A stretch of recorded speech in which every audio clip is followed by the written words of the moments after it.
mois de mai, donc j'avais promis, le Seigneur a permis.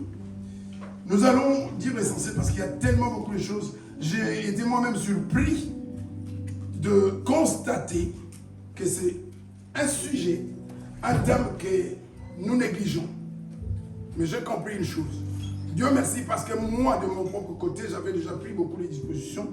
Depuis toujours, j'avais déjà compris. Ça, c'est pas parce que j'avais écouté une prédication. Moi, c'est aussi un témoignage que je fais souvent. La plupart des choses ont changé dans ma vie.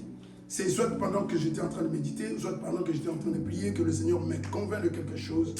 Mais, et puis, je l'applique, ensuite, je découvre, voilà ce que le Seigneur veut. Un sujet sensible. Beaucoup de gens ne veulent pas entendre parler de ces sujets-là, donc j'avais promis de parler de l'argent. Mbongo, Moussolo, Mani. C'est de ça qu'on va parler.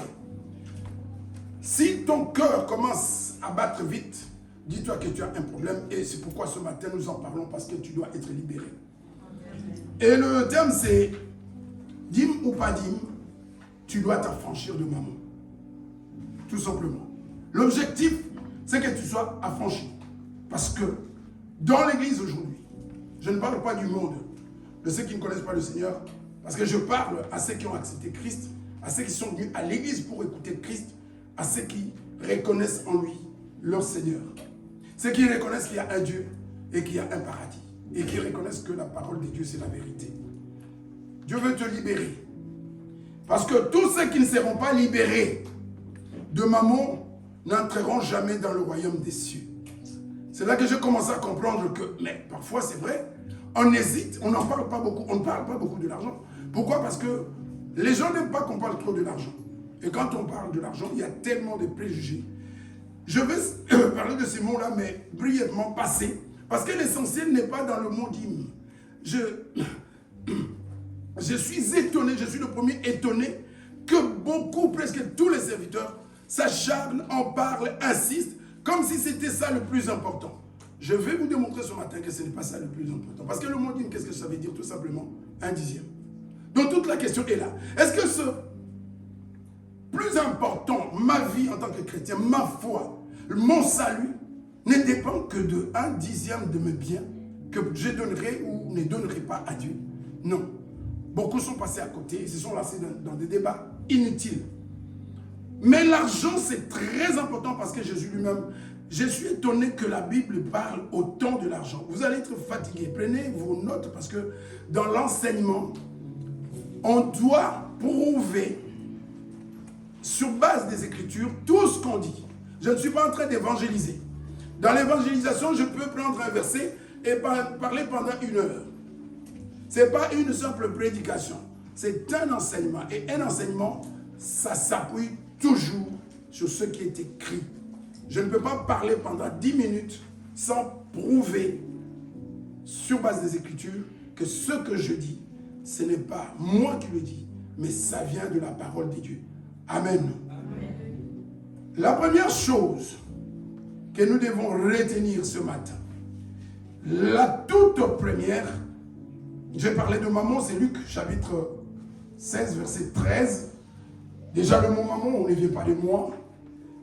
Et nous allons avoir une petite idée de ce que ça veut dire. Je prie que le Seigneur t'aide vraiment à comprendre que tu as un sérieux problème. L'argent constitue déjà un sérieux problème dans les ménages. Pour ceux qui sont mariés, vous le savez, ton mariage peut battre de l'aile à cause de l'argent. Les mariés savent ce que je dis. Si ta femme a un problème avec l'argent, si ton mari a un problème avec l'argent, sachez que vous allez avoir des problèmes sérieux entre vous, déjà.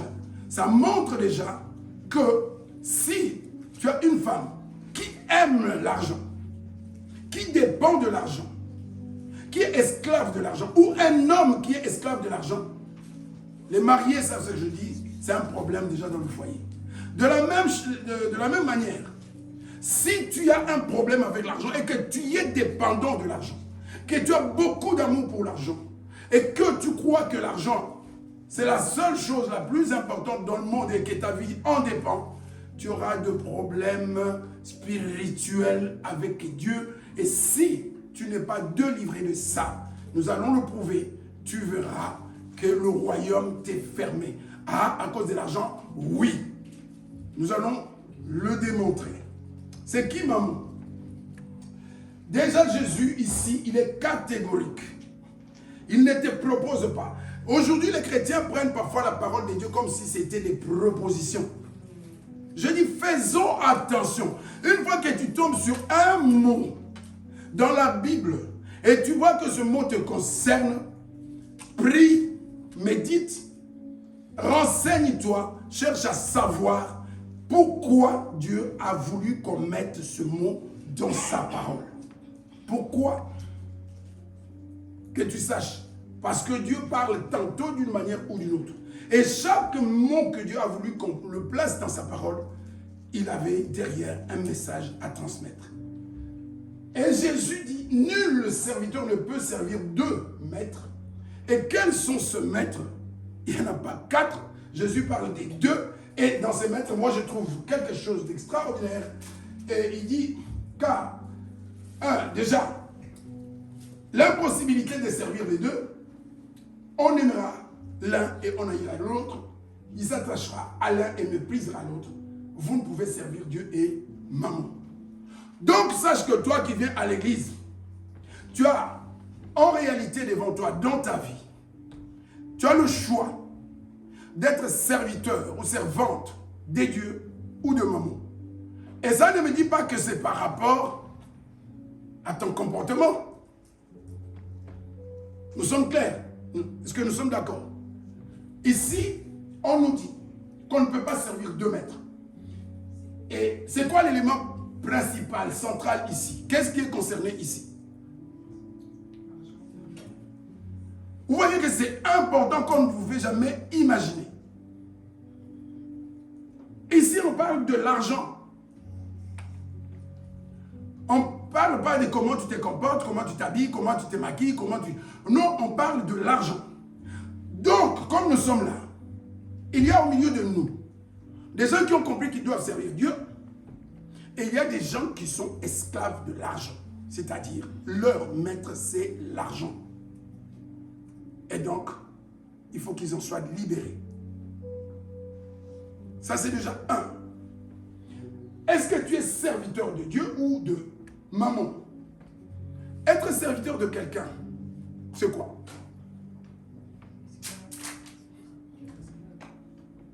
C'est être au service de cette personne. Donc cette personne est ton maître. C'est cette personne qui te dicte sa volonté.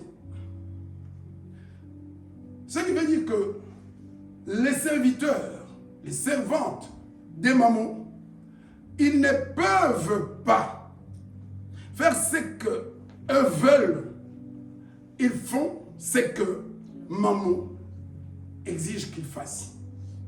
C'est comme ça que, maman d'abord c'est quoi? Pas très sûr, mais ça hésite entre un terme araméen ou grec, il y a des incertitudes, désignant la richesse ou l'argent. La richesse ou l'argent. Et c'est pourquoi Jésus vient placer ce terme dans la Bible. Qu'est-ce qu'il nous dit? Ce terme désigne la richesse ou l'argent, ou globalement une divinité personnifiant la richesse et l'avarice, c'est-à-dire la cupidité. Dans le Nouveau Testament, c'est comme ça qu'on l'utilise. Pour beaucoup de chrétiens, pour nous, beaucoup de chrétiens, et je suis certain ici ce matin, il y en a. Pour beaucoup de chrétiens, l'argent est le fondement du bonheur. Tu as déjà un problème sérieux. Le vrai bonheur dépend de Dieu, mais pas de l'argent. 2. L'argent est considéré comme la seule chose nécessaire à la vie pour beaucoup de chrétiens. Comme la seule chose nécessaire pour la vie. Et cela s'explique pourquoi beaucoup, étant encore attachés à l'argent, n'ont pas le temps. Et tant qu'ils ne seront pas délivrés de l'argent, ils n'auront jamais le temps de servir Dieu. Parce que Jésus a déjà dit, tu serviras l'un ou l'autre. Est-ce qu'il t'arrive souvent de mépriser les choses de Dieu, les intérêts de Dieu, de chercher Dieu à cause de l'argent? Je vous ai déjà dit que je suis quelqu'un pendant l'année qui va choquer beaucoup de gens. Parce que les gens sont devenus tellement sensibles, des bébés spirituels. Tu places les mots, je suis choqué. Donc j'ai dit qu'ici, ceux qui veulent être choqués, ils vont être choqués. Est-ce qu'il t'arrive de travailler trop au point de ne plus avoir le temps pour Dieu? C'est pour de l'argent.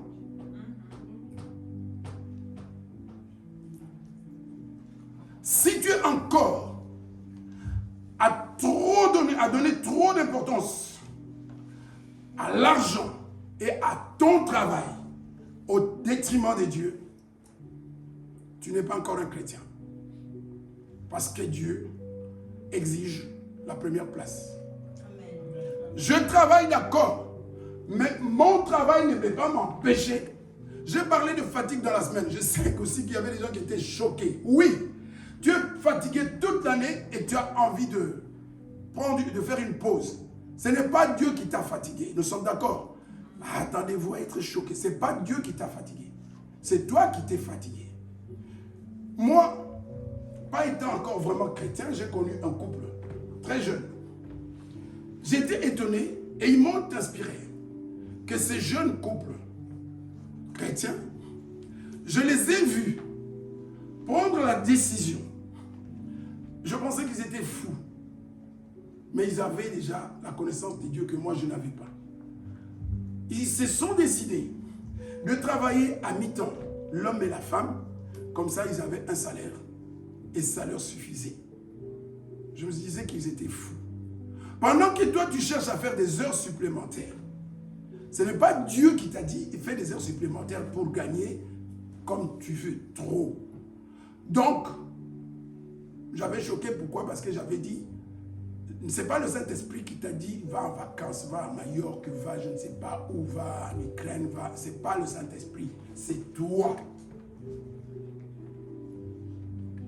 Parce que ce n'est pas Dieu qui te fatigue de janvier à décembre à travailler.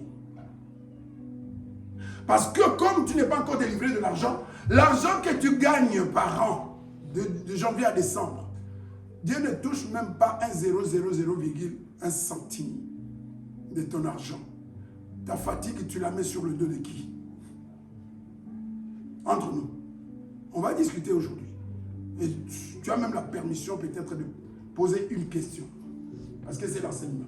Les choses doivent changer maintenant. L'argent dont Dieu ne profite même pas, et à cause duquel tu es fatigué, tu as le burn-out, à cause de ton travail, de ton argent, qui ne bénéficie pas à Dieu. Et en même temps, tu vas aller te reposer pendant un mois, pendant 2 semaines, pendant 3 semaines. Tu mets ça sur le compte de qui? De Dieu. Qu'est-ce que Dieu a à voir dedans? Est-ce que tu veux dire, Seigneur, je me suis épuisé, j'ai travaillé comme un fou, comme une folle, et cet argent, je te l'ai donné? Amen. Amen. Cet argent, il est allé où? L'argent que nous gagnons, il est allé où? Au bandit. On va parler. L'argent que tu gagnes là, il va où? Dans tes poches, dans tes plaisirs, il est pour toi. Alors, ne dis pas je prends une pause et Dieu, je vais aller me reposer. Tu vas te reposer parce que tu t'es épuisé pour ton intérêt, pour ton bien, pour ton bonheur.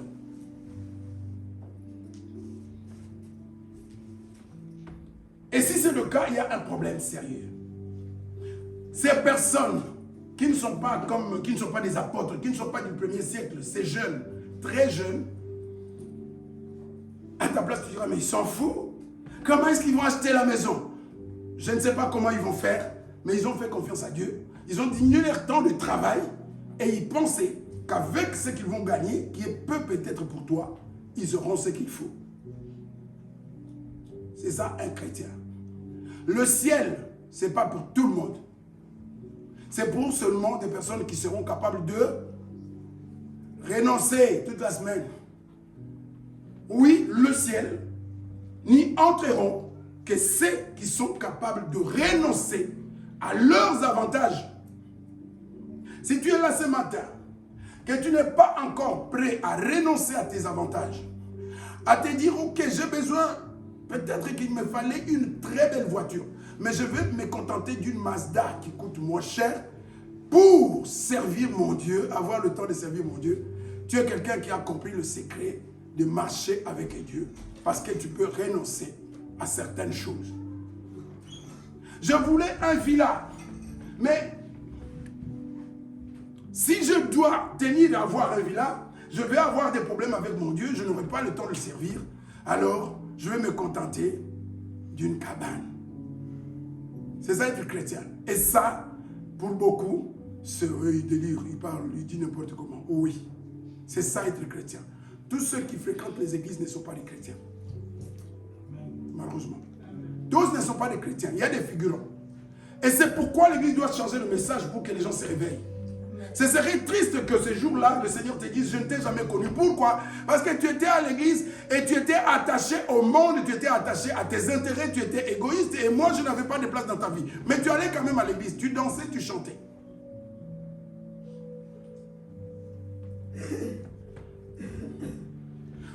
Donc pour beaucoup, l'argent c'est la seule chose nécessaire.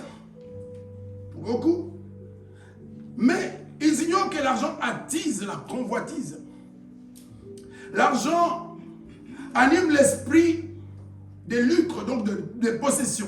La soif d'acquérir, de s'enrichir, qui pousse l'homme à consacrer toutes ses forces et toutes ses pensées à quoi? À l'enrichissement, aux intérêts personnels, donc à servir maman. Beaucoup de chrétiens, plus de la moitié des chrétiens servent maman, mais sans le savoir. Et il était temps qu'on en parle. Beaucoup de chrétiens servent maman sans le savoir. Moi, je l'ai compris. J'en parle parce que j'ai compris. C'est comme ça que les gens sont encore à discuter, dîme ou pas dîme. Tu dois être affranchi. Et dîme, ça signifie juste 1/10. Et nous allons voir. Est-ce que c'est si important? Non, pas du tout. Parce que, je vais témoigner, moi, ne viens pas me parler de dîme parce que je ne donne pas la dîme à mon Dieu. Il va dire, ah, qu'est-ce que tu fais? Ça ne me pose plus de problème de donner la moitié de mes revenus à Dieu. Ce n'est plus un problème. Et je ne pense pas que maintenant, là, si j'ai 5 000 euros, que je vais donner 500 euros à Dieu. Non. Parce que j'ai compris. Ce n'est pas quelqu'un qui m'a convaincu. Je donne plus. Et donc, j'en parle en connaissance de cause. Parce que j'ai compris que tout ce que je suis en train d'accumuler, un jour, je vais le laisser. Et je vais aller me retrouver devant Dieu. Et Dieu a déjà préparé pour moi des richesses infinies, éternelles, qui n'ont rien à voir avec tout ce que je peux accumuler toute ma vie sur la terre. Et être chrétien, c'est avoir compris ça. Si tu es encore à discuter, oui, 1000 euros, je vais donner 100 euros, tu n'as rien compris. D'ailleurs, je t'encourage ce matin. Si tu n'es pas convaincu, ne donne pas. Cherche d'abord la délivrance. Cherche vraiment la délivrance. Cette histoire-là est finie. Je vais te démontrer que tu es lié, que tu es esclave, que tu n'es pas encore converti. Amen. Et Jésus condamne le fait que tout le monde connaît l'histoire du jeune homme riche, mais on ne l'approfondit pas. Cet homme voulait quoi? Il voulait quoi, cet homme? Le jeune homme riche. Il voulait quoi? Il voulait le royaume. Il voulait la vie éternelle. Pourquoi il n'a pas eu? Tu es peut-être le jeune homme riche ce matin. Que Dieu te fasse grâce et te libère. Parce que tu as un problème. La Bible dit que cet homme avait beaucoup de biens. Peut-être que, comme cet homme, tu penses déjà à ton compte. Quand tu mets la main dans la poche, c'est pourquoi j'avais dit, ma soeur, évite vraiment, évite, mon frère, évite d'aller au délire et de venir avec un héros et mettre ici. Ne donne pas, s'il te plaît. S'il te plaît, donne pas. Parce que comme nous sommes là, il n'y a pas quelqu'un dont les possibilités se limitent à 1 euro à donner à Dieu. Ce manque de respect, nous allons le démontrer vis-à-vis de Dieu. Si tu as un père, comme nous par exemple, qui venons d'Afrique, j'oserais jamais donner $1 à mon père. Pourquoi? Même 10. Pourquoi? Pourquoi? Raisonnablement. Ton père a des problèmes et tu y es là. J'ai que 10 euros. Est-ce que tu vas le faire? Pourquoi et comment? Depuis que tu es converti, comment est-ce qu'il te passe par l'esprit de mettre la main dans ta poche ou d'aller faire les courses hier et les pièces qu'on te remet et tu viens, tu vas fermer la main comme ça. On va te regarder. Il n'y a pas que moi. Jésus a vu ce que les gens mettaient dans le tronc. Vrai ou faux? Garde-les. Garde ton argent. Je suis sincère. Garde ton argent. Parce que de toutes les façons, Dieu pourvoit. On ne devrait pas trouver des pièces de ces histoires-là. Et on trouve même des pièces rouges. C'est ça qui m'a appris qu'il y a des gens qui ne sont pas convertis et qui ne connaissent même pas Dieu, qui n'ont pas la crainte de Dieu. Donne pas. On ne devrait pas trouver des pièces rouges ici. C'est une malédiction. On avance. J'ai dit que c'était un enseignement et qu'il faut qu'on donne des versets dans tout ce que nous sommes en train d'avancer. Rapidement sur la dîme pour gagner le temps. Je dis que c'était 1/10. La première fois que la Bible mentionne ce mot, c'est quand? C'était qui? Abraham. Je vais en même temps te libérer de beaucoup de préjugés et en même temps t'apporter une connaissance nouvelle. Abraham a donné 1/10 de beaucoup. Les 1/10 qu'Abraham avait donné, c'était des millions. Parce que c'était 1/10 de l'or, de l'argent, de beaucoup de choses. Imagine qu'il a donné 1/10 de 1 milliard. Pourquoi Abraham a donné? Pourquoi est-ce qu'il a donné? Nous ne sommes pas encore sous la loi. Je vais aller vite. Je ne vais pas m'attarder là-dessus parce que j'ai trouvé que c'était une perte de temps. Pourquoi Abraham a donné? Est-ce que Dieu avait demandé? Il a donné à qui?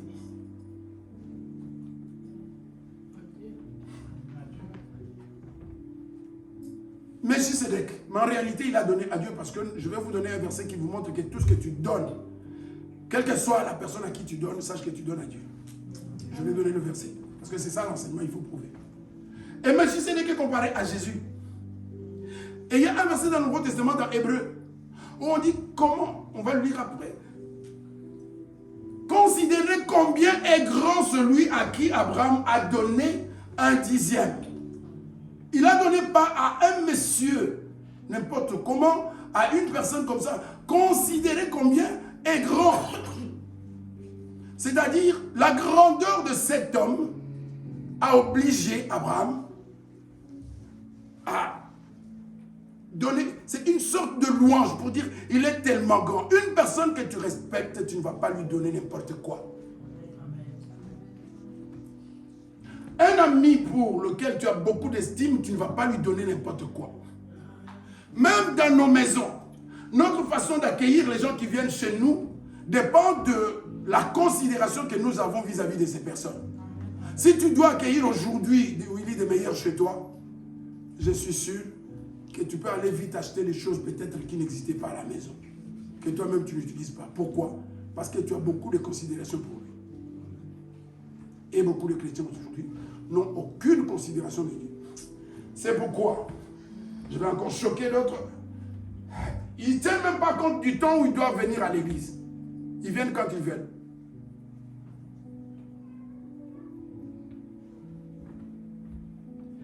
La deuxième fois, c'était quand? La dîme. La deuxième fois, c'était quand? C'est pourquoi on vous dit de lisez la Bible. Oui, mais c'est pour vous. C'est pour nous. La deuxième fois, c'était quand? Et c'était quelle personne? Genèse 28, 20 à 22, et c'était Jacob. Là, on va passer. Notez, oui, notez vraiment, notez. La première fois, c'était Abraham. Et la deuxième fois, c'était Jacob. Jacob a donné pourquoi? Parce qu'il y avait une loi. Il n'y avait pas de loi. Je sais que beaucoup, c'est des choses qui tombent d'en haut. Voilà. La deuxième personne à donner la dîme dans la Bible, c'était Jacob. Et ce n'était pas une loi. Il n'y avait pas encore la loi. Pourquoi Jacob a donné? Il a donné une promesse à Dieu. Et il a dit, ça on va lire, parce qu'il y a des enseignements à tirer. Genèse 28, 20 à 22. Il y a un enseignement à tirer là. Et c'est ça qui nous intéresse. Ce n'est pas la loi, ce n'est pas qu'est-ce que je donne ou je ne donne pas. C'est qu'est-ce qu'il représente pour moi, c'est Dieu. Et Jacob fit un vœu en disant, si Dieu est avec moi et me garde pendant ce voyage que je fais, s'il me donne du pain à manger et des habits pour me vêtir, et si je retourne en paix à la maison de mon Père, alors l'Éternel sera mon Dieu. Cette pierre que j'ai dressée pour monument sera la maison de Dieu, et je te donnerai la dîme de tout ce que tu me donneras. Amen. Est-ce que quelqu'un a compris? Est-ce qu'il y a une loi? Est-ce qu'il y a quelqu'un derrière qui le pousse? Mais il dit, si Dieu est avec moi, et je pose à quelqu'un la question ce matin, est-ce que tu crois que dans ta vie, Dieu est avec toi? Est-ce que tu crois que si tu es vivant ce matin et que tu respires, c'est grâce à Dieu? Quel vœu tu fais à Dieu alors?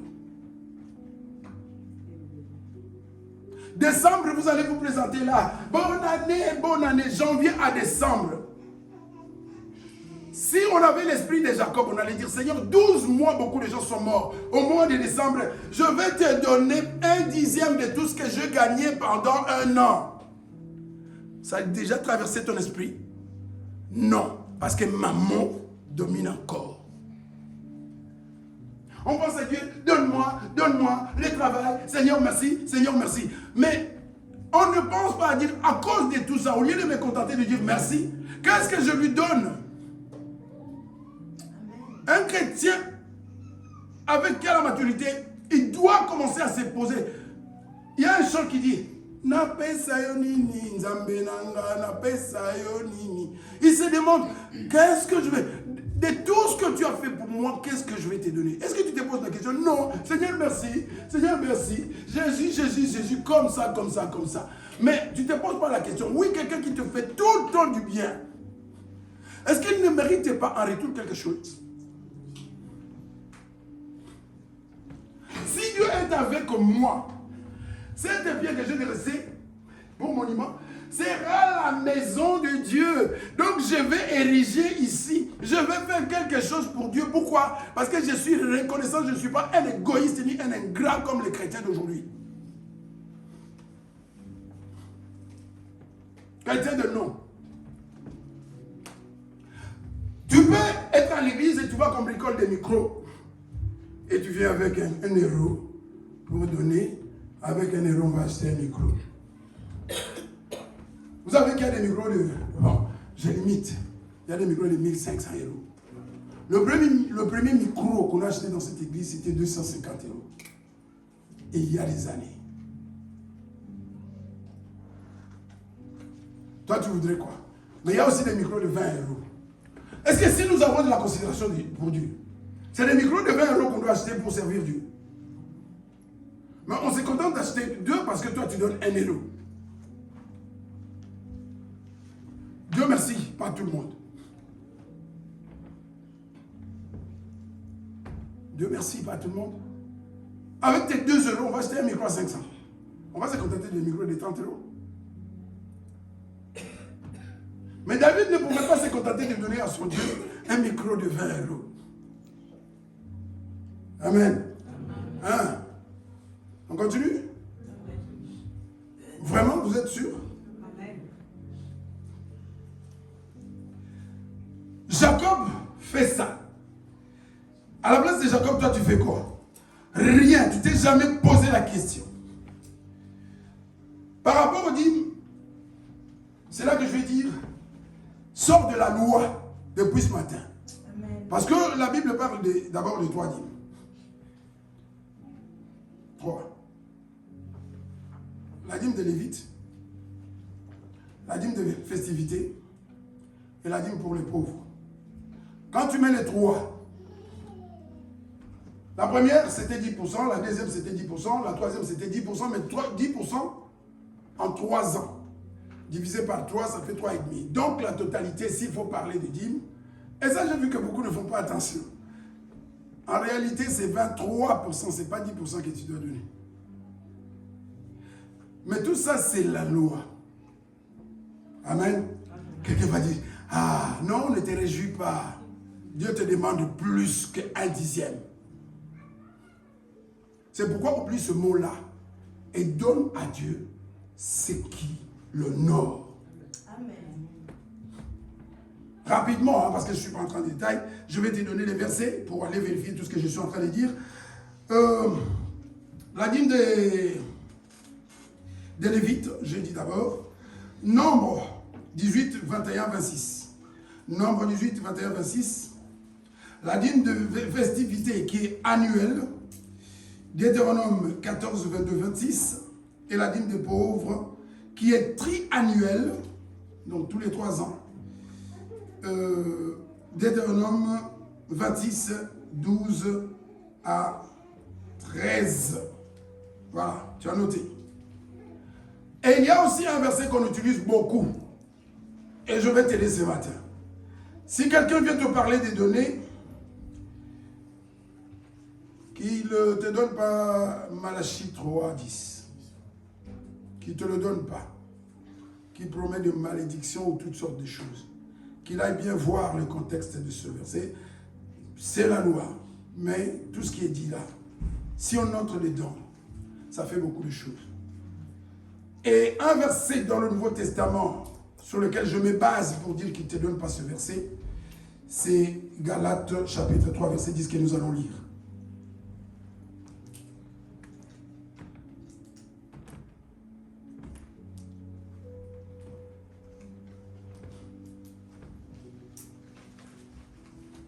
Tous ceux qui s'attachent aux œuvres de la loi sont sous la malédiction.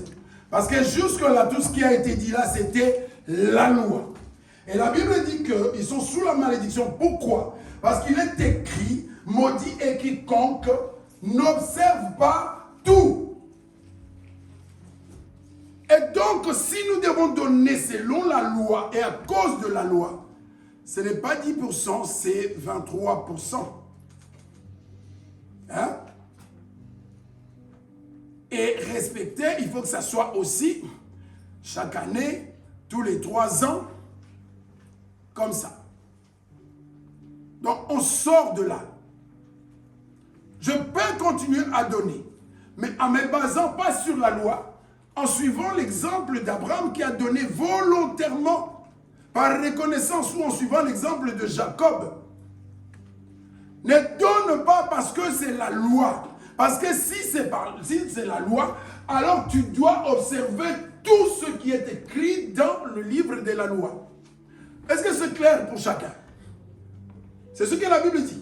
Ne prends pas seulement une chose dans la loi, alors applique toute la loi, pas une partie de la loi. Abraham n'a pas donné parce qu'il était sous la loi. Jacob n'a pas donné parce qu'il était sous la loi. Mais ensuite, la loi est venue. Et donc, aujourd'hui, toi, chrétien, tu n'es pas tenu par la loi. Mais tu es tenu par la loi de Christ. Par la loi lévitique. Il est écrit, maudit est quiconque n'observe pas tout ce qui est écrit dans le livre de la loi. Et ne le met pas en pratique tout. Personne jusque-là, à part Jésus, n'avait réussi à pratiquer tout ce que la loi disait. Alors pourquoi est-ce que toi tu vas insister sur un point de la loi et mettre d'autres choses à côté? Là déjà c'est ce que j'appelle des préjugés ou des choses que les gens amènent comme ça, souvent sans tenir compte du contexte. Donc, jusque-là, tu peux donner. Si tu es d'accord, si tu veux, si tu te mets dans la peau d'Abraham, tu dis oui, il a gagné des choses parce qu'il venait d'une guerre, il a gagné. Et donc il considérait que ce n'est pas par sa force, c'est grâce à Dieu.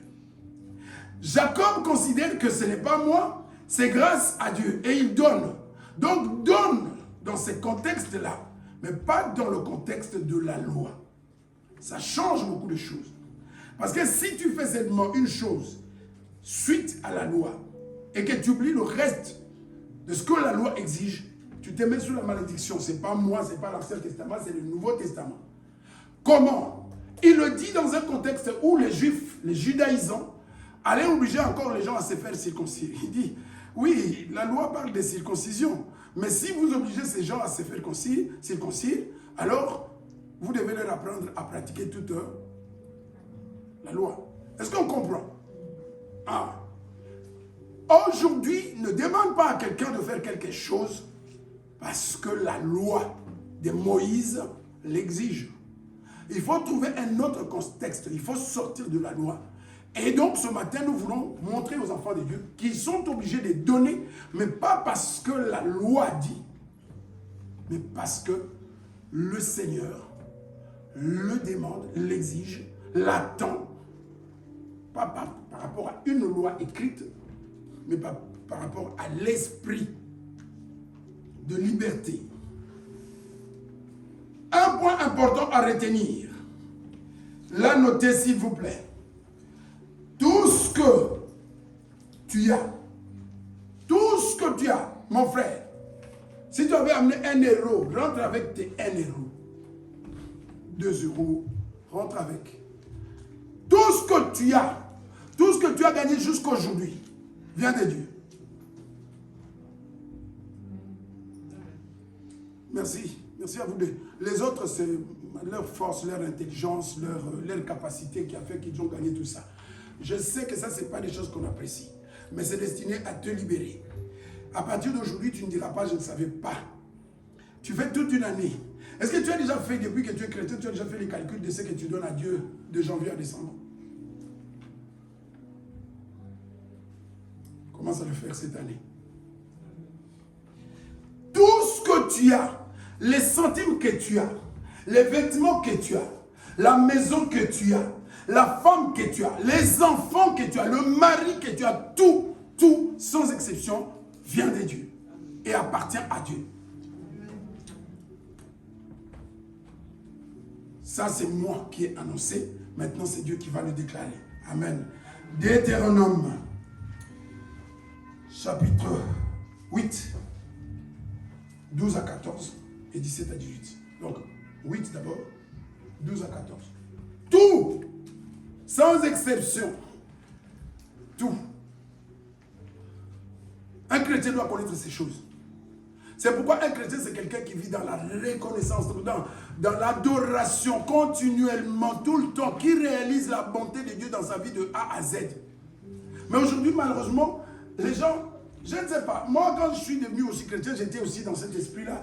Je me disais que je suis comme tout le monde. Non, tu n'es pas comme tout le monde si tu es vraiment converti. Si Christ est en toi, tu n'es pas comme tout le monde.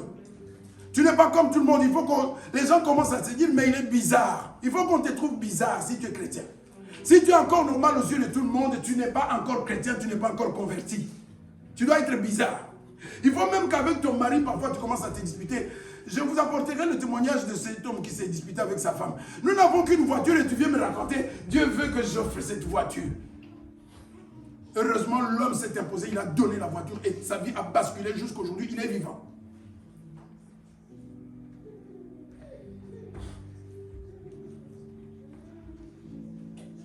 Lorsque tu mangeras et te rassasieras, lorsque tu bâtiras et habiteras de belles maisons, comme c'est le cas pour beaucoup ici,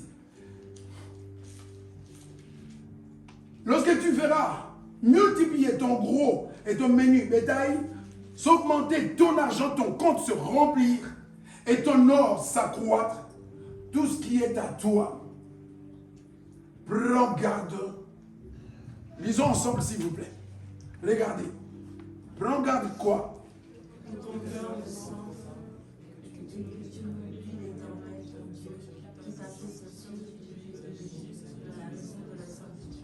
Ensuite, prends garde que ton cœur ne s'enfle que tu n'oublies ton Dieu. Oui.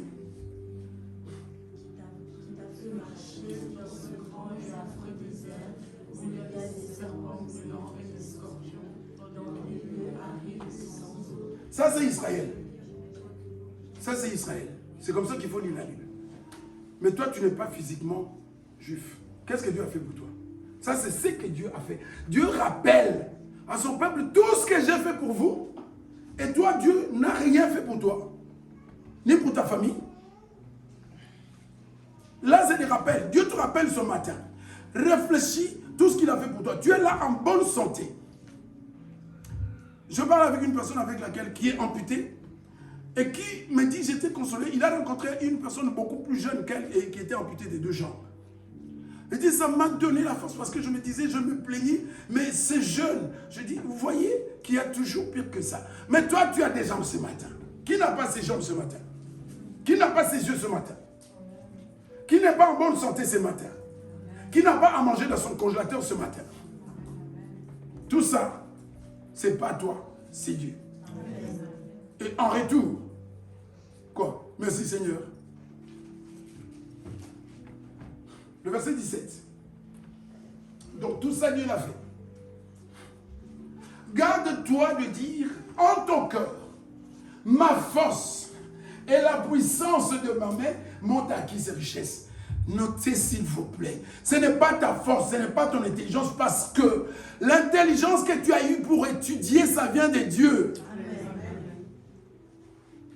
La force que tu as pour te lever le matin, aller travailler, ça vient de Dieu. Comment tu peux te dire chrétien et ne pas avoir cette conscience-là? On n'a pas cette conscience. Quand on voit la manière dont on sert Dieu, on se demande, oui, des fois, sincèrement, moi, je deviens de plus en plus triste. C'est pourquoi je l'ai dit dans la semaine, si ça ne dépendait que de moi, je pouvais arrêter. C'est triste et c'est malheureux. Il y a des chrétiens, parfois, tu as la nausée d'être en contact avec eux parce qu'ils te dégoûtent tellement. Comment tu peux vivre comme c'est quelqu'un qui n'a jamais entendu parler de Dieu?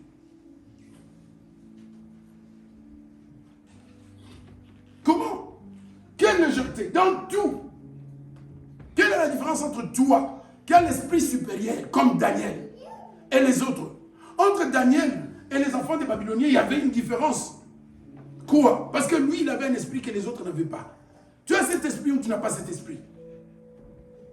Médiocrité sur médiocrité. Tu fais tout comme tout le monde. Toi qui devais influencer, tu es influencé en tout.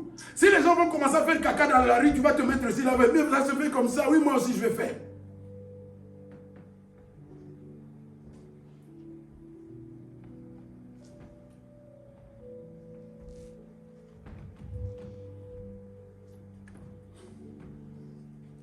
Garde-toi de dire à ton cœur, ma force, ma puissance, mon intelligence, tout ça. Non. C'est pas ça. Un peu, d'accord? Souviens-toi, c'est lui qui te donnera la force. Les capacités que tu as, ça ne vient pas de toi, ça vient de Dieu. Voilà pourquoi si tu ne comprends pas que tu dois être reconnaissant, que comme tu es là, le confort dans lequel tu te trouves, c'est Dieu, et que tu ne changes pas d'attitude vis-à-vis de Dieu, le royaume des cieux n'est pas encore pour toi. Et ici, on parle par rapport à quoi? On parle par rapport à quoi? Il est en train de parler de quoi? De l'argent? Des richesses? Parce que tu t'étais imaginé que la Bible parlait de l'argent à ces points. Ah. C'est pourquoi tu donnais 1 euro. Dieu merci, dans sa bonté. Mon peuple périt parce qu'il lui manque la connaissance. Oui, je suis intelligent, j'ai beaucoup de diplômes, donc mon salaire que je gagne, c'est moi, c'est pas toi. Dieu peut te tuer aujourd'hui. Pour Dieu, tuer une personne, c'est rien. C'est comme si on tue une mouche. Il faut qu'on connaisse ces choses-là. Il faut qu'on ait cette intelligence-là. Et une fois qu'on comprend ces choses, c'est fini. Tout l'orgueil tombe.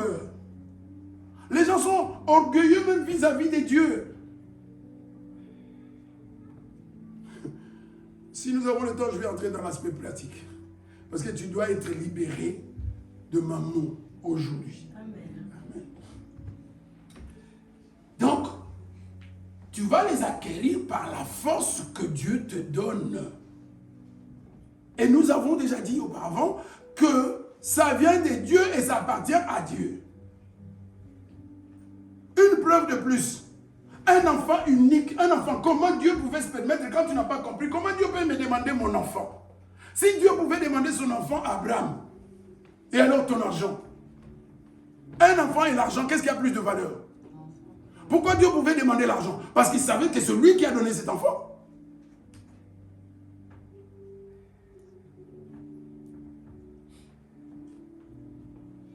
C'est pourquoi aujourd'hui, vous allez être choqués, vous n'êtes pas encore choqués. Nous mettons nos enfants au-dessus de Dieu parce que nous ne reconnaissons pas que Dieu est plus grand que les enfants et que Dieu qui a donné les enfants et qui peut les prendre. Dieu a pris les enfants de Jacob. Est-ce que ça lui a posé un problème? Vous lisez la Bible comment? Il a décidé, prends même les enfants de Jacob, il les a pris. Si on a pris les enfants de Jacob, on ne peut pas prendre ton enfant.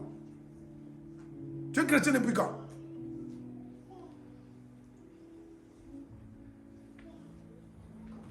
Mes enfants, mes enfants, mes enfants. Dieu d'abord, les enfants après. Parce que tu peux dormir, tu te réveilles demain matin, un cadavre. Il est temps qu'on comprenne les choses.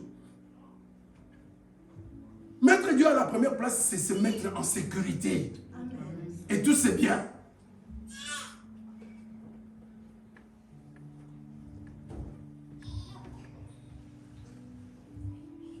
C'est lui qui te donnera la force pour les acquérir, afin de confirmer, comme il le fait aujourd'hui, son alliance qu'il a fait avec tes pères. Ça, c'est le premier verset qui est destiné à montrer que tout appartient à Dieu. Ce n'est pas fini. 1 Corinthiens chapitre 4, verset 7. Tu vas dire, oui, c'est l'Ancien Testament, le Nouveau Testament.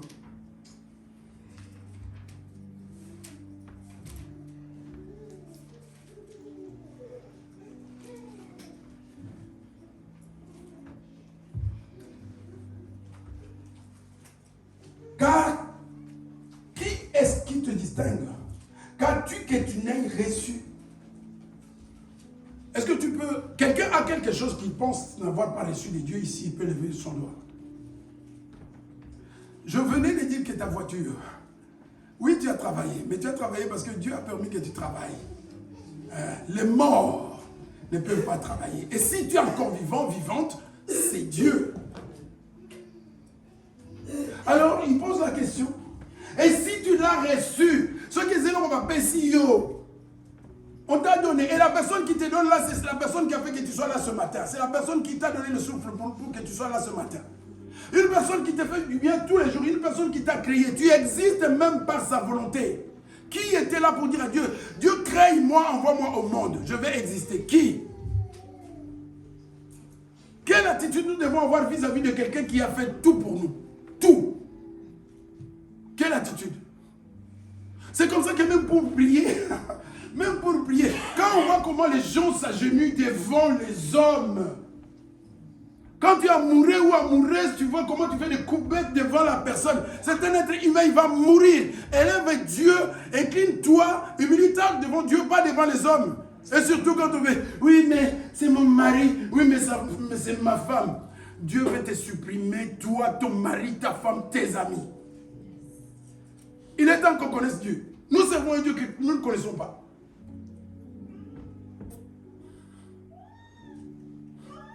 Les gens sont plus respectueux devant les hommes que devant Dieu.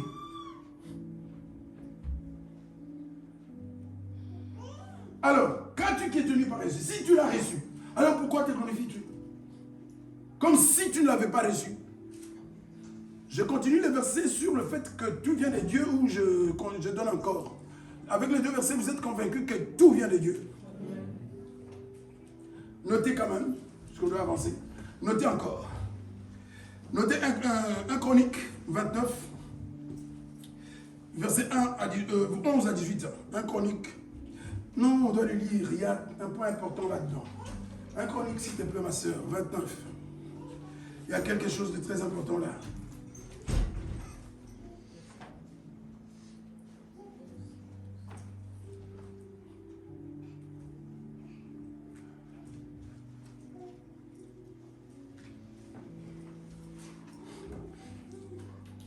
Ça, c'est David. L'homme selon le cœur des gens qui nous vont imiter. À toi, Éternel, la grandeur, la force et la magnificence. C'est ça. Aujourd'hui, les chrétiens sont incapables de réaliser, d'entrer de pleurer, dire que tu es grand, mon Dieu. Même sans prononcer les mots. Les gens n'arrivent plus à prier. Pourquoi? Parce qu'ils ne connaissent pas Dieu.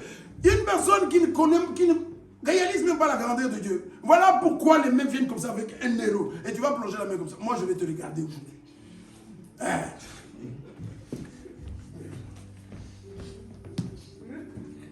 Comme ça ne va pas faire de bruit. Même si ça... Qui a dit à Jésus que la femme avait donné des deniers? Toute écriture est inspirée.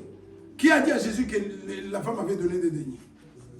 Mais les deniers de la femme avaient plus de valeur que les gens qui avaient donné des millions. Pourquoi? C'est là aussi la leçon. Si nous avons le temps, nous allons le voir. On ne triche pas avec Dieu. Quand tu connais ton Dieu, si réellement tu n'as pas parce que tu dis que tu n'as pas, mais parce que tu as. Si toi tu es ici et que la seule possibilité que tu as, c'est de donner que 1 euro à Dieu, lève ton doigt, moi je vais te donner 100 euros.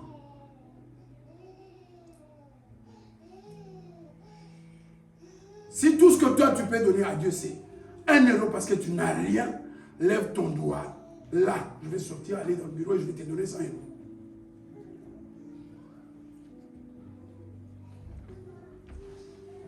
J'avais dit que j'allais vous choquer. Alors pourquoi vous donnez les 1 euro alors que vous avez la possibilité de donner plus? Lien, égoïsme, méconnaissance de Dieu.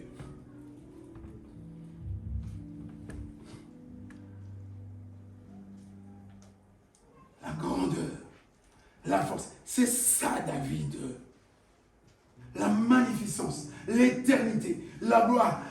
Adore Dieu, ma sœur, mon frère. Je passe déjà à l'extérieur. Regarde un homme que, quand tout ce qui est au ciel et sur la terre t'appartient, à toi éternel, le règne, car tu t'élèves souverainement au-dessus de tout. Continue ma sœur, on doit aller, on ne finira peut-être pas, mais on doit avoir l'essentiel aujourd'hui. C'est de toi que viennent la richesse et la gloire. Ça ne vient pas de ton père ni de ta mère, ça vient de Dieu. Et tu y es prêt là. Vous savez que, je vous préviens, vous le savez de toute façon.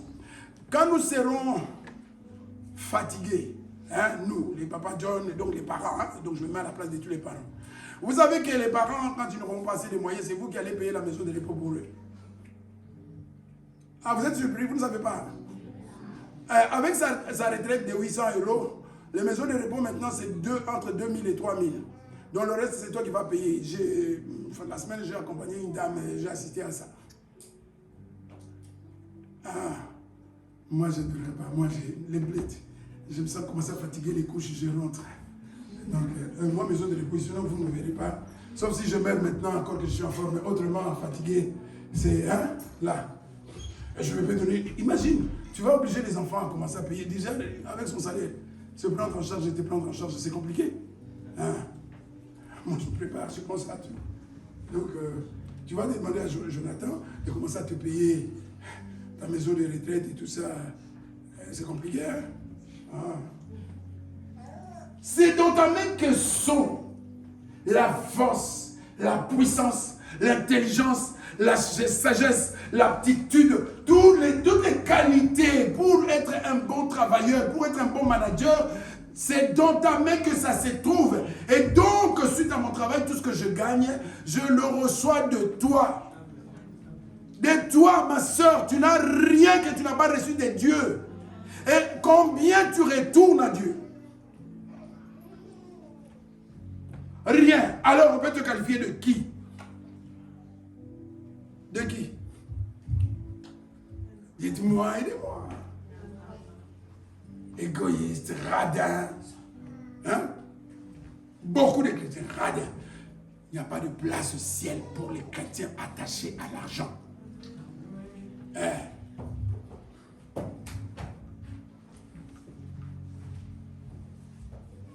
Quand est-ce que tu as décidé que l'idée t'a traversé ton esprit de faire un don à l'église? Un don à l'église.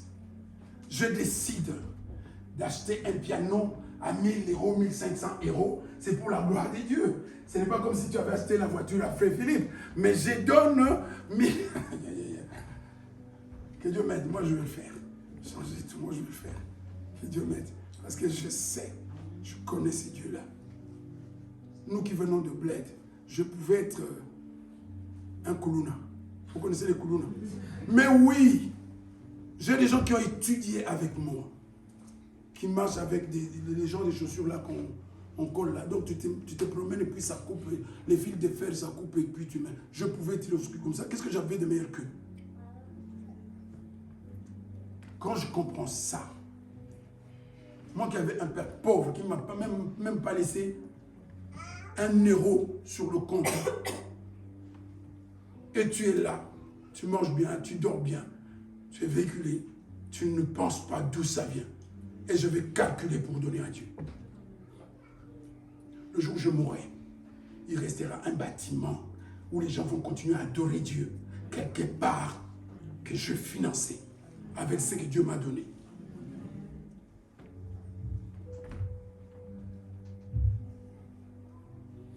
Et c'est la main qui a le pouvoir d'agrandir et d'affermir toutes choses.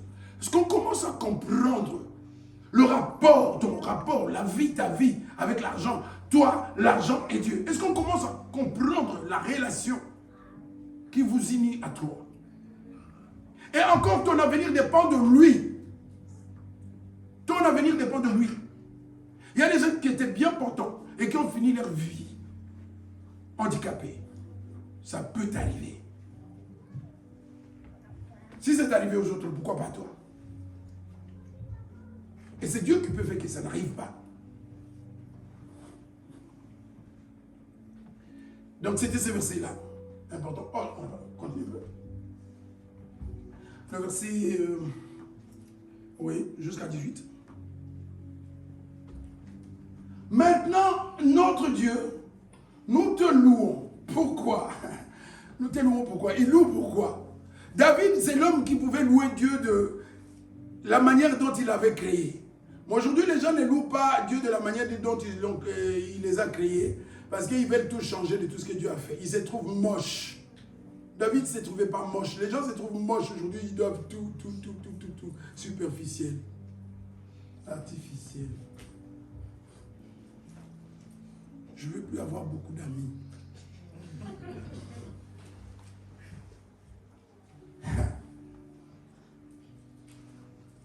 Car qui suis-je? Et qui est mon peuple pour que nous puissions te faire volontairement ces offrandes?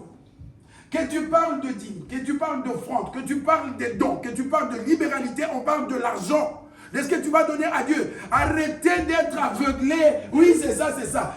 L'argent que tu vas donner à Dieu, Dieu ne met pas d'étiquette sur l'argent que tu vas donner. Si tu as donné 100 euros, c'est 100 euros et ces 100 euros vont servir là où ils doivent servir. Dieu ne va pas dire, oui, ça c'est, non, ça c'est offrande, j'aime pas ça, ça c'est dîme, j'aime pas ça, ça c'est libéralité, ça c'est don. Dieu a remarqué Corneille qu'il faisait beaucoup de quoi? Des dîmes. Beaucoup de quoi? Dieu a remarqué juste qu'il donnait. Et les gens là qui passent leur temps, oui, les dîmes c'est plus d'actualité. Ils disent d'actualité. Il y a des gens qui ne comprennent même pas. Oui, d'actualité c'est français, c'est pas biblique. Qu'est-ce que ça veut dire c'est pas biblique? Quelque chose qui est écrit dans la Bible, tu dis que c'est pas biblique. Va retourner étudier encore ton français. Un instant. Moi je connais le mot dîme à partir de la Bible. Donc c'est biblique. Et alors toi tu dis c'est pas biblique, qu'est-ce que ça veut dire? Dans la tête tu as autre chose à dire mais tu ne sais pas comment le dire. Volontairement, ces offrandes. Et les offrandes en question, vous savez c'était quoi? C'était tout. L'or, l'argent. À l'époque il y avait des plumes, des pots, des trucs très chers. Il a englobé tout et il a dit ce sont des offrandes, ce sont des dons. Nous te les offrons, nous te les donnons. C'était ça, le plus important. Pourquoi je te les donne? Parce que tout vient de toi. Et nous le recevons de ta main. C'est que nous t'offrons, ce que tu vas donner à Dieu, ce n'est pas de toi. Tu rends à Dieu une partie de ce qu'il t'a donné. Est-ce que tu veux comprendre ça? Est-ce que tu peux prendre déjà maintenant une résolution ce matin de chaque fois retourner à Dieu une partie de ce qu'il te donne?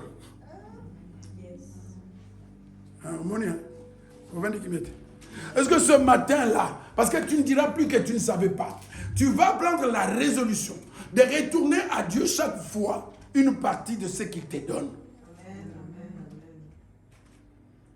En sachant que ce n'est pas ton ami. Il est tellement grand. C'est ce que David dit. Qu'il est tellement grand, donc ce n'est pas un Dieu. Je vais m'amuser à lui donner n'importe quoi.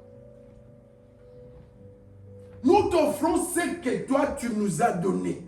Juste une partie.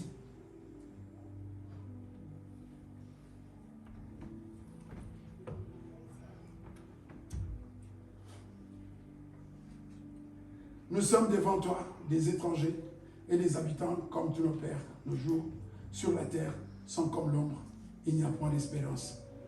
C'est exactement ce que nous sommes. Nous avons vu dans Éphésiens, des étrangers. Nous allons passer. Notre avenir dépend de Dieu. Et si toi, comment tu peux t'amuser à jouer avec ton avenir? Ne pas considérer Dieu, c'est t'amuser avec ton avenir. C'est hypothéquer, c'est perdre ta vie. Il mérite la considération. Il mérite la première place dans ta vie. Et dans tous les domaines de ta vie. Comment tu te comportes devant lui? Comment tu agis avec lui? Comment tu lui témoignes ta reconnaissance? C'est important. Autrement, tu es perdu. Alors, tu es vraiment perdu au point que tu ne réalises pas qui tu es.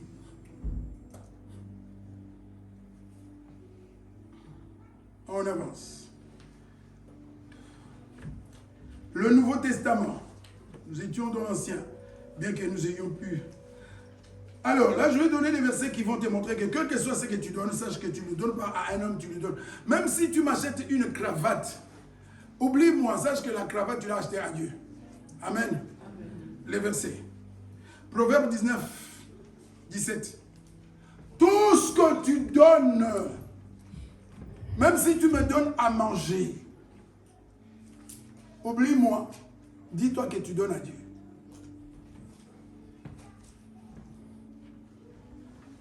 Et là, tu notes au-dessus. Donc, quand je donne pas à l'homme, je donne à Dieu. C'est comme ça, parce qu'il faudra étudier ces choses et aider d'autres personnes. Proverbe 19, 17.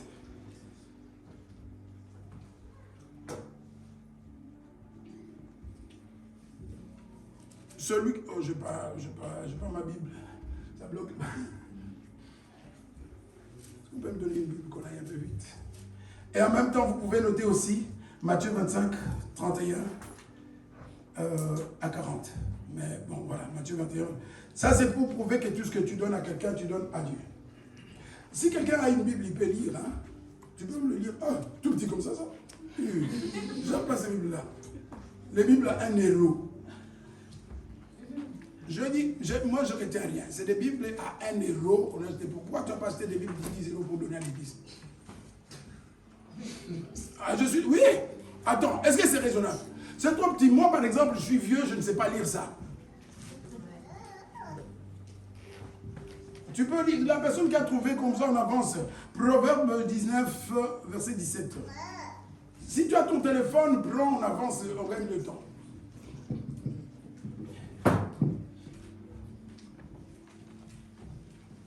Celui qui accorde une faveur aux pauvres prête à l'Éternel, il lui rendra son bienfait. Celui qui accorde une faveur aux pauvres, il fait quoi? Tu ne donnes pas aux pauvres, tu donnes à... Bon, rapidement, Matthieu chapitre 21, Matthieu 25. On ne va pas lire tout, on va lire à un endroit, quelques trois versets, rapidement. Chapitre 25, à partir du verset 31.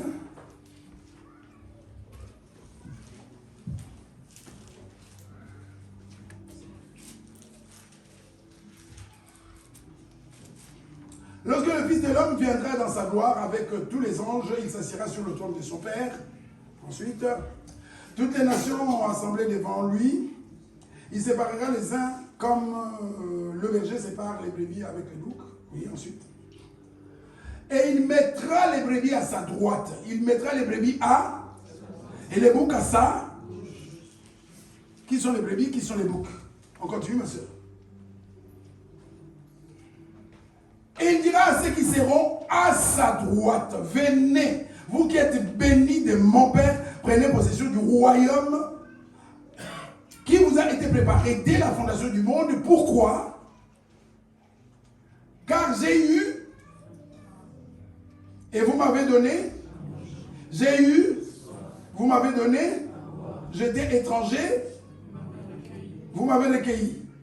Ensuite, j'étais nu, j'étais malade et j'étais en prison. On va continuer. Le plus important, allez. Vous voyez? Le chrétien, tu dois donner, tu dois partager. Si tu ne donnes pas, quand je dis tu dois, je ne dis pas il faut donner, non. Je te préviens que Dieu attend de toi que tu donnes et que tu partages, que tu assistes les autres. Si tu ne le fais pas, ça signifie tout simplement que tu n'appartiens pas à Dieu. Parce que c'est lui qui appartient à Dieu, il a la nature de Dieu. Amen. Hein, c'est pas compliqué. Je ne peux pas, on ne dit pas que, de toute façon, on ne va pas surveiller, on ne verra pas qui a changé, qui n'a pas changé, mais au moins tu as l'information. Amen. Ah, tu as l'information. C'est ce que Dieu dit. Mais le plus important, les justes répondront. J'aime bien ici, mais je sais qu'on ne finira pas. La Bible dit les justes. Les justes. Tu veux être juste? Yes. Les justes qui vont aller à droite, ils ont démontré qu'ils sont justes. Ils se sont intéressés aux autres. Ils n'ont pas été égoïstes. Pourquoi? Parce qu'ils appartiennent à Dieu. Parce qu'ils ont reçu Christ dans leur vie. Ils ne se sont pas contentés d'être immergés dans l'eau. Ils ne se sont pas contentés de dire j'ai été baptisé. Tu as été lavé, plongé dans l'eau, baptisé. Le baptême, c'est autre chose. Ils répondront au Seigneur, quand avons-nous vu avoir faim? Et t'avons-nous à manger, avoir soif, et t'avons-nous donné à boire, t'avons-nous vu étranger et recueilli? Oui, la réponse du maître. La réponse du maître. Et le roi leur répondra, je vous le dis en vérité, toutes les fois que vous avez fait ces choses à l'un de ces plus petits de mes frères, c'est à qui? Qui veut dire que c'est la première fois qu'il entend ce verset? Ou qu'il lit ce verset? Ne va pas dire, je ne suis pas convaincu. Si tu n'es pas convaincu, tu ne seras plus jamais convaincu parce que là, tu as encore des écailles sur les yeux. Donc, à la question, tout ce que tu donnes, même si la personne ne te rend pas, sache que Dieu te rendra parce que c'est à Dieu que tu as donné. Amen. 2 versets ou 5 versets, la vérité se trouve déjà dans un verset. 2. L'autre point important à retenir, ne donne pas n'importe quoi à Dieu, il faut lui donner le meilleur. Amen. Amen. Amen. Ça c'est moi qui ai dit. On va dire, oui, mais il a dit ça, je ne suis pas convaincu. On va donner les versets. On ne donne à Dieu que le meilleur. Et le meilleur de ton revenu. Est-ce que c'est 1 euro? Hein? C'est 2 euros. Vous avez raté 100 euros ici. Hein? Je n'avais pas dit que je vais aller à la maison. J'avais dit, je vais sortir là, je vais prendre mon sac et je te donne 100 euros. Parce que tu as la possibilité de donner plus, mais tu donnes 1 euro parce que tu ne veux pas, parce que tu es radin. Donc tu pouvais avoir 100 euros aujourd'hui. Ah, j'étais à l'église, je suis rentré avec 100 euros. Ah oui, je dis ici, là, je sors, je prends le micro, je sors et je viens, je te donne 100 euros devant tout le monde. Donc, vous avez prouvé que chacun de nous a la possibilité de donner plus à Dieu en fonction de sa grandeur. Mais, on fait exprès. Encore, même, il y en a qui donnent 1 euro, mais d'autres ne donnent même rien. Rien. On ne donne à Dieu que le meilleur. 2 Samuel 24, 24.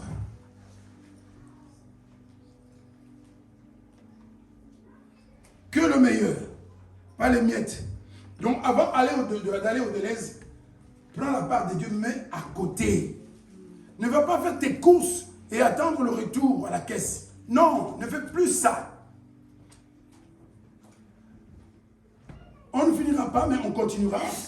Paul insiste sur le fait que le premier jour de la semaine, c'est comme à chaque fin du mois, Enlève déjà la part de Dieu. Et la part de Dieu, moi je ne veux pas te dire seulement un dixième. Moi je ne donne plus un dixième. Ce que j'ai compris. Et quand j'ai compris justement qu'on ne donne pas de miettes à Dieu, un jour j'étais là, une personne m'appelle, elle me donne $1200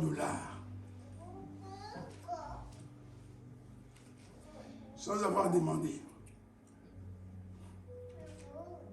La personne, il y a une ou deux témoins ici. Et ils savent ce que je fais de cet argent. Je ne l'ai même pas touché. Je l'ai retourné à celui qui me l'a donné. Qui? Je dis qu'il y a deux témoins ici. Mais toi, 50 €, c'est tout un problème.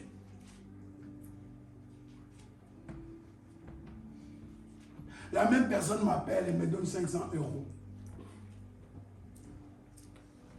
Je les ai retournés à celui qui me les a donnés.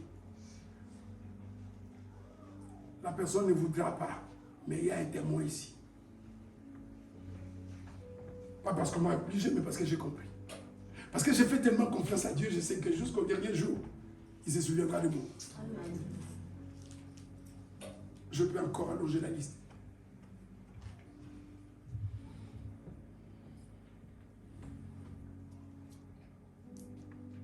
Mais le roi David, non, je ne veux pas, je veux te l'acheter. On lui propose une place, un endroit, un jardin, tout ce que vous voulez. On lui propose pour lui. Ah non, ça c'était, je ne vais pas te l'acheter. Il y avait une fois pour les animaux qui devaient. Donc on lui fait cette proposition. Il dit non, je veux l'acheter à prix d'argent. Pourquoi? Je n'offrirai point à l'Éternel, mon Dieu, des holocaustes. Donc c'était, il fallait venir acheter prendre des aliments qui ne m'écoutent rien. Toi, tu donnes 1 € parce que ça ne t'écoute rien. Même tes enfants pour aller à l'école, 1 € quoi? Ça veut faire quoi? Mais on n'a pas honte. On n'a pas honte. Imagine que c'est enlevons Dieu. Moi, à mon âge, tu viens pour me donner 1 €, 2 €. Je vais faire quoi avec? Est-ce que tu peux me regarder en face et venir me donner 1 €? Non, mais sérieusement. Tu peux faire ça? Mais moi qui suis rien, comment oses-tu les donner à Dieu? Parce que tu as le moyen de donner plus. Quel mépris!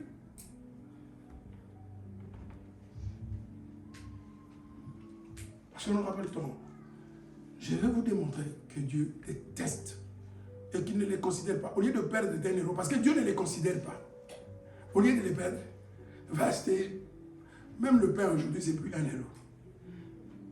Vous vous imaginez quel mépris? À mon Dieu, les holocaustes qui ne me coûtent rien. Et acheta l'air et les bœufs pour 50 cycles d'argent. Va faire les calculs, 50 cycles d'argent. Il voulait donner à son Dieu quelque chose qui avait de la valeur. De la valeur. Je n'ai pas besoin de beaucoup d'amis. Je veux parler. Pour ta beauté, 600 €, 700 € pour les Brésiliens, mais Dieu 1 €. Ah, sincèrement, tu prends Dieu pour qui? Je n'ai pas besoin d'amis.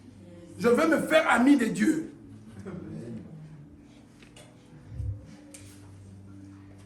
Vous êtes prévenus, hein? Je ne fais plus de détours. Regarde-toi comme tu es habillé là où tu es assis. Ça vaut combien? À commencer par tes mèches jusqu'à tes chaussures. Et tu viens de donner 1 € à Dieu.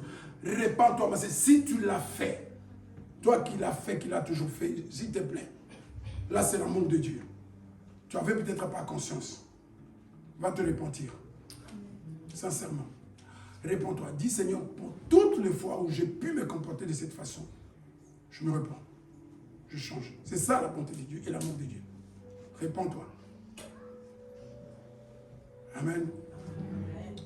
Ça, c'est un, qu'il ne faut pas donner à Dieu de miettes.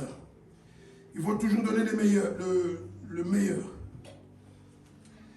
Ensuite, Genèse, chapitre 4, verset 3 et 5. Une histoire que vous connaissez tous. À chaque point, il y a beaucoup de versets, mais je donne 2, 3.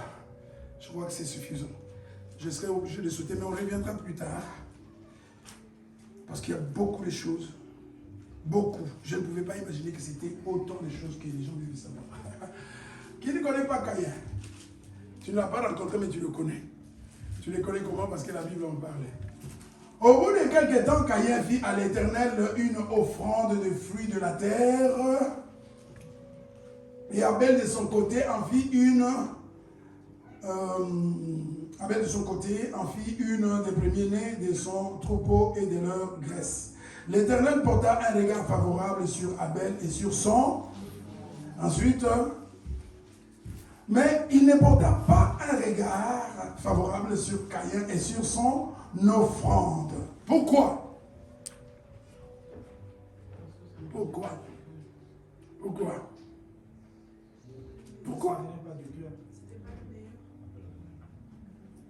Dieu ne portera jamais regard. Fais ta tirelire, prends tes 2 euros et tes 5 et tes 2 euros et tes 1 euro, commence à jeter là. Dieu ne portera jamais son regard sur une offrande comme ça, méprisable comme celui de Caïn. Affaire de cœur. Et plus loin, David dit, je ne donnerai pas à mon Dieu quelque chose qui me fait mal au cœur. Est-ce que tu as déjà donné quelque chose à Dieu? Ah Seigneur, c'est beaucoup, hein? Mais je te donne quand même parce que tu es beaucoup plus grand pour moi. Amen.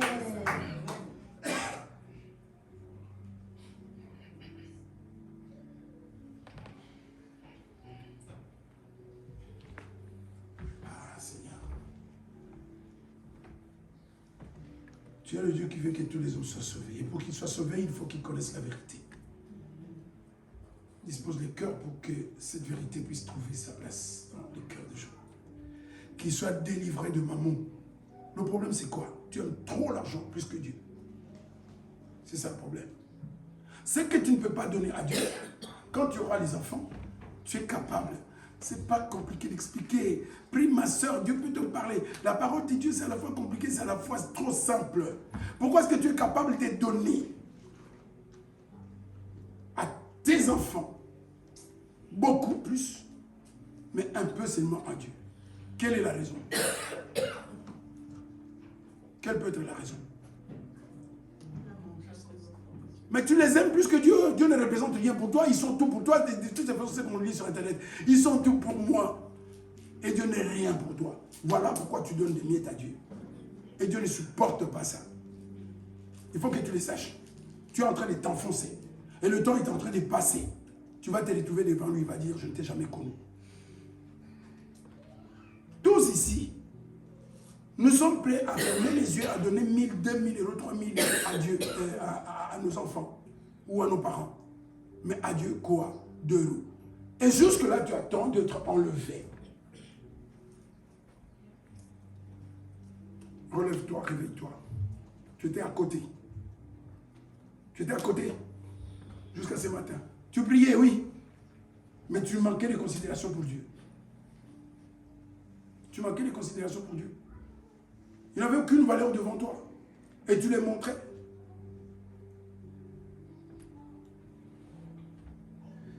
Donc Dieu ne mérite que le meilleur. Notez aussi Deutéronome 15, 21. On peut le lire aussi. Deutéronome 15, 21. Dieu ne mérite que le meilleur, pas n'importe quoi.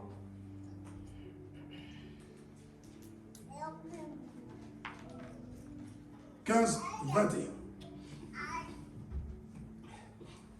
Ici, c'était les animaux qu'on devait offrir à Dieu. Et on dit, s'il a quelques défauts, s'il est boiteux, ou aveugle, ou s'il a quelque autre difformité, tu ne l'offriras point en sacrifice à l'Éternel, ton Dieu. Donc le meilleur, pas quelque choses de comme ça, oui, parce que ça. Non, c'est qu'il y a des meilleurs. Donc ce n'est pas le reste, mais tu les prélèves avant de te servir toi. Dieu doit être servi avant de te servir. C'est l'idée de prémisse. Les prémices, c'était quoi? La récolte. On prenait d'abord les premiers fruits, on les offrait à Dieu, ensuite on se chargeait de reste. Mais nous, on fait quoi? On se sert et tout le reste, là, c'est ça qu'on donne à Dieu. Voilà un exemple. Si tu donnes à Dieu que des restes, il ne les prend pas. Alors, je te conseille de ne pas les perdre pour rien, puisqu'ils ne servent à rien. Dieu ne tient pas compte de ça. Bon, on va terminer sur la question pourquoi donner à Dieu. Parce qu'il y en a beaucoup. On va terminer sur cette question-là, vite. Pourquoi donner à Dieu? Nous donnons à Dieu pour l'honorer. On donne le Proverbe 3:9. Nous donnons à Dieu parce que nous devons l'honorer. Donc, quand tu donnes à Dieu, sache que tu l'honores.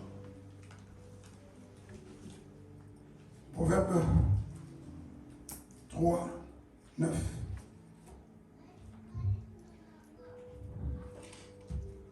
On dit quoi? On dit quoi? Honore l'Éternel avec quoi? Avec des paroles? Avec des paroles? Seigneur, merci, Seigneur, merci. Tu es bon, tu es bon, tu es bon. Je suis bon, d'accord, mais montre-moi que je suis bon. Avec tes quoi? Tu vas encore te poser des questions. Mais est-ce que? Avec tes biens et avec les prémices. Les premiers, pas les derniers, pas les restes de ton magasin, de tes courses. Avant que tu fasses tes courses, tu prélèves ce que tu vas donner à Dieu. Ici, c'est la parole de Dieu. Avec le meilleur, pas avec n'importe quoi. Donc, pour honorer Dieu, il faut lui donner les prémices. Pour prouver notre amour, 2 Corinthiens chapitre 8, verset 8. Donner à Dieu, c'est lui prouver son amour. Et comme toi, tu ne donnes pas parce que tu ne l'as jamais aimé. Et celui qui n'aime pas Dieu, il attend d'aller quand même dans le royaume de Dieu. Toi, tu ne m'aimes pas, tu vas venir dans ma maison faire quoi? Je sais que Fabrice ne m'aime pas. Comment est-ce qu'il va venir dans ma maison? Je vais fermer la porte. Je regarde par la fenêtre. C'est Fabrice. C'est la logique, non? Je ne dis pas cela pour donner un ordre. Je me mets dans la vie de Paul. Je ne suis pas en train de donner des ordres ce matin. Mais c'est pour éprouver par le zèle des autres, donc les autres l'avaient déjà fait, la sincérité de quoi? De votre amour. L'amour, ce n'est pas des paroles, c'est des actes. Alors tu vas prouver que tu aimes Dieu parce que tu peux te détacher de ton trésor. Là où est ton trésor, là aussi est ton trésor, il est où? Auprès de Dieu ou dans ton compte? Détache-toi de maman. Détache ton cœur de maman. Tu verras que tu donneras facilement à Dieu. Amen. Nous avons vu que c'est pour honorer Dieu. Nous avons vu que c'est pour prouver la sincérité de notre amour. C'est pour prouver aussi l'authenticité de notre foi. Hébreux 11. C'est pour... Sans amour, sans la foi, nous ne sommes pas... Vous voyez, sans l'amour, sans la foi, tu es sauvé? Tu vas aller au ciel? Tu vas rencontrer Jésus? Ah non, parce que ce sont les deux choses les plus importantes. Sans amour, tu es perdu. Sans la foi, tu es perdu. Or, l'amour, il faut le prouver. Et la foi, il faut prouver aussi. Hébreux chapitre 11, le verset 4, le verset 17 et le verset 26. C'est par la foi qu'Abel offrit à Dieu un sacrifice plus excellent que celui de Caïn. Nous avons posé la question tout à l'heure que pourquoi Dieu a créé l'offrande de Caïn et d'Abel et il n'a pas porté son regard sur l'offrande de Caïn. La différence c'était quoi? Abel a prouvé sa foi en offrant à Dieu une offrande plus excellente. Le verset 14, le verset 17 Nous avons dit que donner prouve l'amour que nous avons pour Dieu, et ici ça prouve la foi que nous avons. Donc il a donné tout simplement pas parce qu'il était content de donner, mais par la foi qu'il avait vis-à-vis de Dieu. Le 17, c'est par la foi qu'Abraham offrit Isaac. Et je l'avais déjà dit aussi, si quelqu'un peut donner, qu'est-ce qui peut pousser quelqu'un à donner son enfant, ma soeur? Tu veux un jour te retrouver à côté d'Abraham? Non, réfléchissons. Réfléchissons. Au ciel, il y a Abraham. Hein? Il y a Abraham, il y a David, que nous venons de voir. Toi, tu veux aller être voisin de ces personnes en fonction de quoi? De 1 euro que tu donnes à Dieu. Toujours absent à la prière, en retard à la prière, tu ne pries pas, tu ne donnes pas, tu ne t'intéresses pas aux autres. Mais dis-moi, non, sincèrement, il ne faut pas rêver, il faut te réveiller. Réveille-toi, toi qui dors. En fonction de quoi? Juste parce que tu viens à l'église? Réveille-toi, mon frère, ma soeur. Être voisin d'Abraham, mais en fonction de quoi? Tu as vu ce que cet homme a fait? Tu as vu ce que David a fait? Tu as vu ce que Étienne a fait? Tu as vu ce que Pierre a fait? Oh, remettons-nous en question. À côté, mais on n'est rien. À côté de ces gens, on n'est rien. Et on veut être avec eux. Tu vas te réjouir avec David, avec Abraham, avec... Oh! Comme ça. Même prier, c'est compliqué. Tant que tu n'es même pas capable de te libérer, d'exprimer ta reconnaissance déjà dans la prière vis-à-vis de Dieu, ça va être difficile que tu ouvres aussi ta main. Tant que tu n'ouvriras pas ton cœur, ta main ne s'ouvrira pas non plus. Le verset 26. Et nous sommes en train de répondre pourquoi donner à Dieu. Pour l'honorer, pour prouver notre amour, pour prouver notre foi. Le reste, on verra la prochaine fois. Regardons l'opprobre de Christ comme une richesse plus grande que les trésors de l'Égypte, car il avait les yeux fixés sur la rémunération. Ici, on parle de qui? On parle de qui? En tout cas, les enfants des prévenus, là, ils sont compliqués. Vous avez allusion, même pas, vous n'avez pas de qui on parle. Vous en avez c'est pas possible. Et avec ça, c'est pourquoi on n'a pas chanté. Avec ça, vous voulez qu'on chante? Non, il ne faut pas chanter, on va commencer à parler. Il faut parler. Mais on ne va pas enseigner, nous devons faire beaucoup de choses. Oui, on parle de Moïse.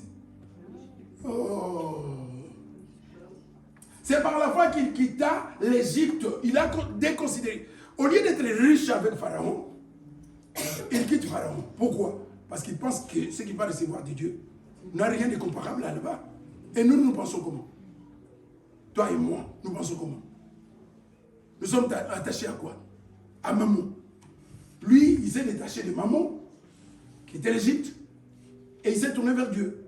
Et ce matin, je t'invite aussi, ma soeur, mon frère, à faire comme Moïse, par la foi, pour prouver la foi. Oui, je me détache, je vais souffrir, je vais passer à côté de certains avantages, je quitte mon confort, je renonce à mes avantages, parce que je considère que ce que je vais gagner avec Dieu est plus important que tout ce que je peux gagner sur la terre.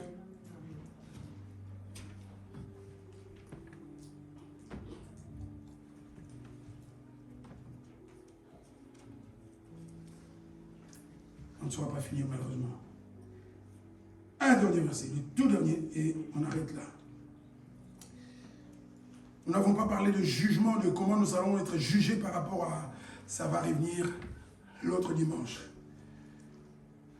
2 Corinthiens chapitre 8, versets 1 à 4, on s'arrête là. Parce que donner à Dieu, c'est un privilège. Ça représente un avantage. Vous allez voir quelque chose. Ça m'a étonné. Ça m'a étonné. J'ai dit, c'est pas possible. Je n'ai jamais rencontré quelqu'un comme ça. Nous vous faisons connaître, frère, la grâce de Dieu qui s'est manifestée dans les églises de la Macédoine. Ou dans les églises. La grâce s'est manifestée dans les églises. Est-ce que cette grâce est déjà manifestée aussi ici? Je ne sais pas. On continue. au milieu de beaucoup de tribulations, ces gens souffraient, qui les ont éprouvés. Donc, à Macédoine là-bas. Leur joie débordante, leur pauvreté profonde. Pauvres.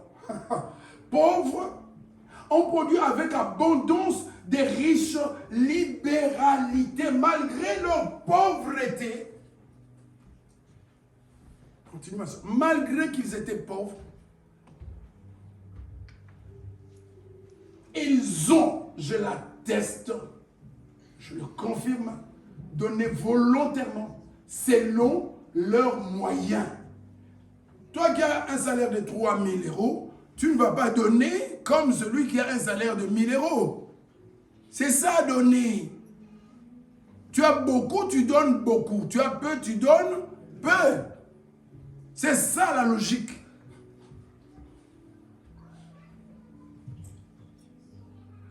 Les grands, nous demandons avec quoi? Lisons s'il vous plaît. S'il vous plaît, merci. Ces hommes, cette église demandait avec de grandes instances. Ils demandaient quoi? La grâce de prendre part à l'assistance. Avec des grandes instances, ils considèrent ça comme étant une grâce de prendre part à quoi? L'assistance destinée aux... Toi, tu as déjà insisté. Est-ce que tu es déjà venu ici insister? Mais je veux donner. Pourquoi vous ne voulez pas? Tu veux dire que tu as le même esprit avec eux? On dit qu'ils étaient pauvres. Mais ils insistent pour donner parce qu'ils considèrent que c'est une grâce de donner à Dieu. On lit quelle Bible? On est chez quel genre de chrétien? Avec quel esprit? Comment quelqu'un peut supplier? S'il vous plaît, je vais donner. Au contraire, il faut supplier, je vais donner. Oh, mais moi, je... supplier, supplier, supplier. Prendre part à l'assistance destinée. Je vais aussi donner. Est-ce que tu t'es déjà dit une fois, tu as déjà pensé à dire, moi je vous en supplie, acceptez mon offrande. Non, il faut qu'on te supplie, toi. Hein? C'est ça, le contraire. Mais, 1 Corinthiens 9, 2, et c'est fini. 1 Corinthiens 9, 2, puisque ma conclusion, il y a tellement de choses, on ne saura pas finir. Le dernier point qu'il faut retenir.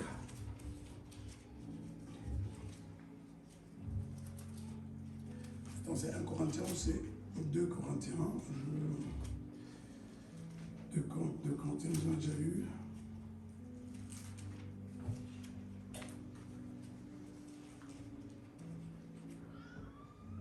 Non,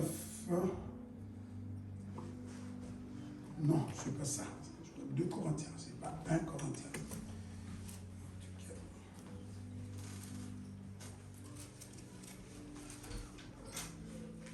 En 2 Corinthiens 9.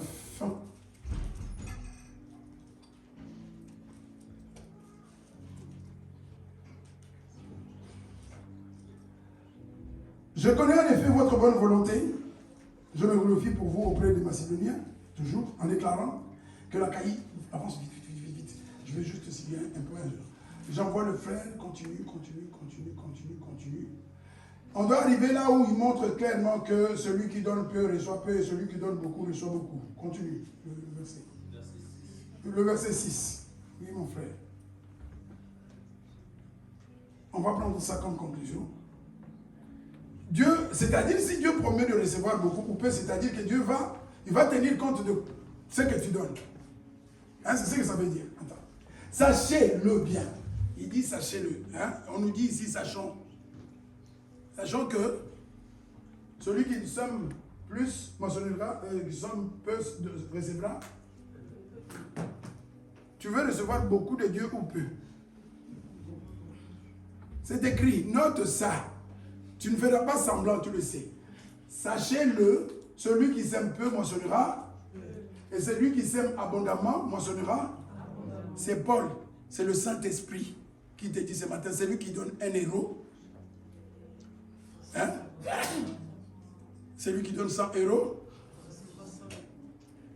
Bon, c'est toi qui vas décider de ce que tu veux avoir de Dieu. Tu veux le meilleur de Dieu ou les miettes de Dieu? Amen. Soyez bénis. Il y avait encore beaucoup de choses à dire.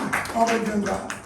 Mais que le Seigneur ce matin t'aide, nous aide, nous libère. Que le Saint-Esprit nous convainc.